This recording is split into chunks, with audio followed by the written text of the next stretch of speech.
சரித்திரம், சினிமாவில் ஒரு சரித்திரம் இன்னைக்கு நம்மளை விட்டு பிரிஞ்சு போயிருக்கு. இது சாதாரண சரித்திரம் இல்லை.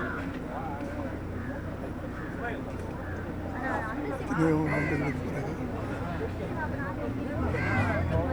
ஒரு நண்பர்களாக ஆரம்பித்த பயணம் ஒவ்வொரு நண்பனாக நான் இழந்துட்டு வரேன். அதையெல்லாம் நினைக்கும்போது ரொம்ப கஷ்டமாக இருக்குது. அவருடைய படைப்புகள் அப்படின்னு சொல்லும்போது அதை யாருமே திரைப்படங்களாக சினிமாவாக நான் பார்க்கறதில்லை. ஒவ்வொரு படைப்புகளும் அது ஒரு கதை சொல்லும்.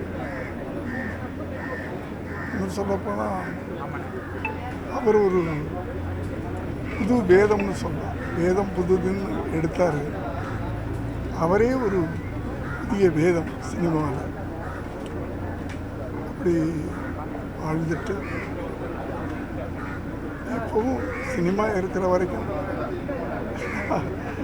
அந்த சினிமா ஆரம்பித்த ஒவ்வொரு படங்களும் ஆரம்பிக்கும் போது அந்த கைகள் மேலே அந்த வாய்ஸ் வந்தாங்க. தமிழ் மக்கள் அந்த மறக்க முடியாத யாராலையும். அதுலேயும் வேதம் புதிதெல்லாம் உண்மையிலேயே ஒரு புது வேதம். இன்றைய தலைமுறைகள்லாம் படிக்க வேண்டிய பாடப்புத்தகம் தான் நினைப்பேன் அவருடைய சில படங்கள். அவருடைய இழப்பு அவருடைய இழப்பு எப்படி சினிமாவில் ஈடுகட்டுறதுன்னு சொல்ல முடியாது. கஷ்டமாக இருக்குது, நினைக்கும் போது கஷ்டமாக இருக்குது. ஆராதனை சாத்திட்டேன்.